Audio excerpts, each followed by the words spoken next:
సుమన్ టీవీలో మీ business promotions కోసం ఈ కింది నెంబర్ను సంప్రదించగలరు.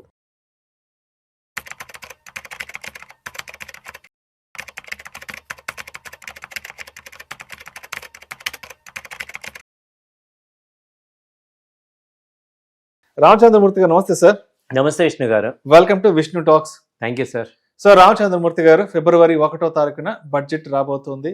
సో యావత్ భారతదేశం మొత్తం బడ్జెట్ కోసం వెయిట్ చేస్తుంది, especially Indian stock markets. So Ramachandramurthy గారు, మీరు ఒక 20 years నుంచి మార్కెట్లో ఉన్నారని సంగతి నాకు తెలుసు. సో మీరు ఒక 20 years నుంచి స్టాక్ మార్కెట్ ఇన్వెస్ట్మెంట్స్లో ఉన్నారు కాబట్టి మీరు ఆల్మోస్ట్ మీరు కూడా ఒక 20 బడ్జెట్లని ఫేస్ చేస్తుంటారు. అవునండి. సో ఇప్పుడు బడ్జెట్ ముందు రోజు కానివ్వండి, బడ్జెట్ రోజు కానివ్వండి, బడ్జెట్ తర్వాత రోజు మార్కెట్లో ఎటువంటి మూమెంట్స్ ఉంటాయంటే మార్కెట్ అనేది ఎటువంటి కదలికలకు లోన్ అవుతుంది అంటారు?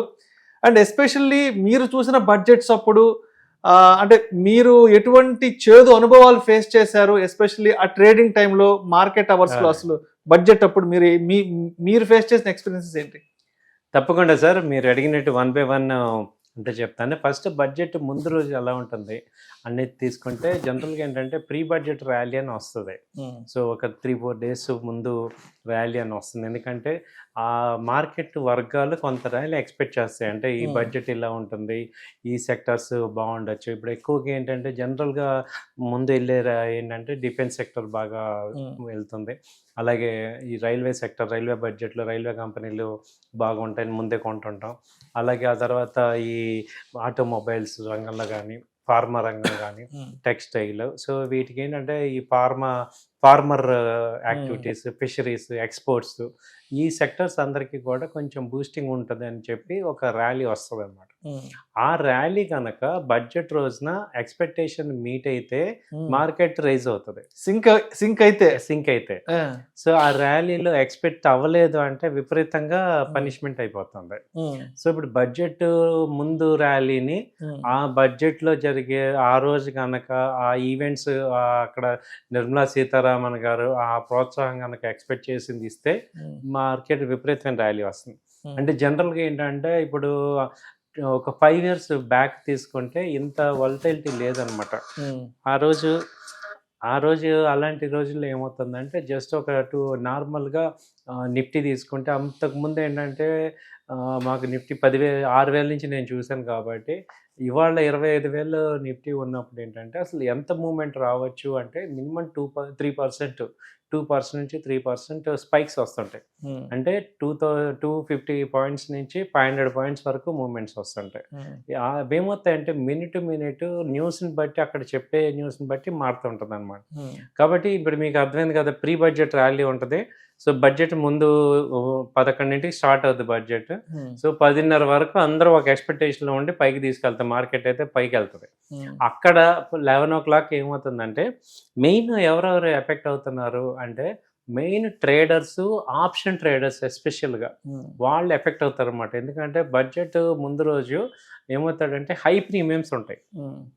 చాలామంది ఎక్కువ నష్టపోయేది ఏంటంటే ఈ ఆప్షన్ ట్రేడర్స్, బయ్యర్స్ ఎక్కువ మంది లాస్ అయ్యేది. సో అక్కడ ప్రీమియమ్స్ చాలా ఎక్కువ ఉంటాయి కాబట్టి అవి ఏమవుతాయి 11-12 కల్లా నార్మల్ ప్రీమియం రేట్లకు వచ్చేస్తాయి. కాబట్టి మీరు చేయాల్సింది ఏంటంటే ముందు రోజు అసలు పొజిషన్స్ తీసుకోవద్దు. ఓన్లీ ఆ రోజు కొంత అమౌంట్ పెట్టుకొని, ఇప్పుడు టోటల్లో ఇప్పుడు ఇక్కడ ఏమవుతుందంటే జాక్పాట్ రేట్స్ చేయటం, అక్కడెక్కడ కూడా ఆ రోజు టెక్నికల్స్ అసలు ఫాలో అవ్వవు, ఫండమెంటల్స్ అవ్వదు. ఏం జరుగుతుందో ఏమవుద్దో తెలియదు ఎవరికి. ఆ న్యూస్ ఏ రకంగా రియాక్ట్ అవుద్ది అనేది తర్వాత అనలైజ్ చేస్తే అర్థమవుతుంది తప్ప ఆ నిమిషంలో అర్థం కాదనమాట. సో జనరల్గా ఎక్స్పర్ట్స్ ఏమంటారంటే don't trade that budget, trade చేయొద్దు అనేది ఒక పాయింట్. లేదు ఒకవేళ నేను చేస్తాను, నేను దానిలో ఎంత కొంత గెయిన్ అవుతానంటే మీ క్యాపిటల్ 10% తీసుకొని అది రిస్క్ చేయండి, అంతేగాని క్యాపిటల్ అంతా రిస్క్ చేయొద్దు. సో అది మేము ఎక్స్పర్ట్గా చూసే ఏంటంటే చాలా మంది అక్కడ తెలియని ఎమోషన్స్కి వెళ్ళిపోయి లాస్లో అవుతుంటారు అనమాట. సో తర్వాత వచ్చేది ఏంటంటే ఈ షార్ప్ ఇంట్రాడే మూమెంట్స్ వస్తుంటాయి ఆ రోజు. ఆ తర్వాత వచ్చి ఏంటంటే హెవీ ప్రాఫిట్ బుకింగ్ జరుగుతుంది. ఒక్కొక్కసారి ఇప్పుడు ఏమవుతుందంటే, ఇప్పుడు ఇన్ఫ్రాకి పాజిటివ్ న్యూస్ కాకుండా నెగిటివ్ న్యూస్ ఇచ్చారనుకోండి, ఆల్రెడీ ఇన్ఫ్రా ఇన్వెస్ట్ చేసిన వాళ్ళందరూ కూడా ఎగ్జిట్ అయిపోతారు. సో హెవీ ఫాల్ అవుతుంటుంది. అలాగే పెరుగుతున్న ఒక సెక్టార్కి పాజిటివ్ న్యూస్ ఇచ్చారనుకోండి, అవి కూడా విపరీతంగా పెరుగుతాయి అనమాట. సో హెవీ ప్రాఫిట్ బుకింగ్ జరుగుతుంది. ఆ తర్వాత ఏంటంటే మెయిన్ అక్కడ ఎమోషన్ డ్రివెన్ ట్రేడింగ్ కానీ టెక్నికల్ డ్రివెన్ ట్రేడింగ్ జరగదు. ఓన్లీ ఎమోషన్స్ ఇలా జరగచ్చు అలా జరగచ్చు అని. కాబట్టి ఏంటంటే ఆ రోజు అన్‌ప్రొఫెషనల్స్ కానీ, లేకపోతే ఆల్రెడీ లాస్ అయిపోయిన వాళ్ళు ఎవరు కూడా ట్రేడింగ్ చెయ్యొద్దు అనేది సజెషన్ అనమాట, ఆప్షన్స్‌లో ఎస్పెషల్లీ. తర్వాత ఏంటంటే లాంగ్ టర్మ్ పాయింట్ ఆఫ్ వ్యూలో ఆలోచించుకోవాలి. అసలు బడ్జెట్ రోజు ఏం చేయాలంటే, ఒకటి రాసుకొని ఏ సెక్టార్స్‌లో ఏ రకంగా, ఎందుకంటే బడ్జెట్‌ని కరెక్ట్‌గా అనలైజ్ చేస్తే కోటీసులు అవ్వచ్చు. 1 ఇయర్‌ని కరెక్ట్‌గా ఏ సెక్టార్‌లో ఎంత ఇన్వెస్ట్ చేస్తున్నారు, ఇప్పుడు డిఫెన్స్‌కి ఇచ్చారు, డిఫెన్స్‌లో ఎంత ఇన్వెస్ట్ చేశారు, అలాగే ఫార్మర్స్‌కి కంపల్సరీ ఏదో బెనిఫిట్స్ ఇస్తారు, ఫిషరీస్‌కి ఇస్తారు. అలా మనం టెక్స్టైల్‌కి కొంత ప్రోత్సాహం ఉంటుంది, ఇప్పుడు ఎక్స్‌పోర్ట్స్ వాళ్ళకి ఇస్తాము. సో ఇప్పుడు ఇలాంటి ఎంత ఇస్తున్నారు, ఆ బడ్జెట్‌లో ఎక్కువ స్పెండింగ్ ఎటెళ్తుంది అనేది చూసుకుంటే ఆ కంపెనీస్ గ్రో అవుతాయి. కాబట్టి లాంగ్ టర్మ్ పాయింట్ ఆఫ్ వ్యూలో ఇన్వెస్ట్ చేసే వాళ్ళకి మంచి వెల్త్ క్రియేట్ అవుద్ది. సో బడ్జెట్ రోజు చేయాల్సిన పని ఏంటంటే, ట్రేడింగ్ తగ్గించేసి యాక్చువల్‌గా బడ్జెట్ స్పీచ్ వినాలి. విని అనలైజ్ చేసుకోండి, ఏ కంపెనీస్ అవుతున్నాయి ఏంటి, అర్థం చేసుకోవాలి. ఎక్స్పర్ట్స్ ఆ రోజు టీవీలో అందరూ చెప్తారు కాబట్టి అసలు ఏ కంపెనీలు ఏం జరుగుతుంది. ఎందుకంటే ఒకరోజు చేయకపోతే నష్టమేం లేదు, ఓవరాల్గా మనం నిలబడాలి. కాబట్టి సపోజ్ ఒకరోజు ఏదో కొంత చేసుకోండి కానీ టోటల్గా చేయొద్దు, అనవసరంగా డిస్టర్బ్ అవ్వద్దు అనేది మా సజెషన్ అనమాట. సో ఒకవేళ చేస్తానన్నా కొంత పోర్షన్ అమౌంట్ చేయండి, బట్ రియలైజ్ అవ్వండి అసలు ఏ సెక్టార్స్ బాగా గ్రో అవుతున్నాయి. ఒక్కోసారి కొన్ని ఇప్పుడు కొత్త కొత్త ఇండస్ట్రీస్కి వచ్చాయి. ఇప్పుడు మనం గ్రోత్ ఎక్కడుంది అనేది చూసుకుంటే, ఎక్కడుంది గ్రోత్ అనేది మనం చూసుకుంటే మనకు అర్థం కావాల్సింది ఏంటంటే, ఇప్పుడు ఈ లిథియం బ్యాటరీస్లో కానీ, తర్వాత ఎలక్ట్రికల్ వెహికల్స్, ఈ బయోడీజిల్, ఈ న్యూ సెమీ కండక్టర్ సెగ్మెంట్, వీటిల్లో అసలు ఎక్కడ ఇస్తున్నారు అని ఆ కంపెనీని అనలైజ్ చేయండి, వాటిల్లో చూసుకోండి. తర్వాత ఏంటంటే, ఇప్పుడు డోంట్ చేజ్ సడన్ ర్యాలీస్ని చేజ్ చేయటం కానీ అలాంటివి చేయొద్దు. అలాగే హెడ్లైన్స్ని చూసి ట్రేడ్ చేయొద్దు. అలాగే ఈ ప్యానిక్ సెల్లింగ్ చేసుకోవద్దు. ఒక్కోసారి ఇప్పుడు తగ్గిపోతుంటాయి, అలానే ప్యానిక్ సెల్లింగ్లోకి వెళ్ళొద్దు. సో ఇవన్నీ కామన్ మిస్టేక్స్ అనమాట, మనందరం చేసే కామన్ మిస్టేక్స్. అలాగే ఏంటంటే మెయిన్ ఈ వోల్టైలిటీ అనేది అక్కడ ఆపర్చునిటీ అనుకుంటారు కానీ అక్కడ ఈ వోల్టైలిటీ అనేది ఆపర్చునిటీ కాదు.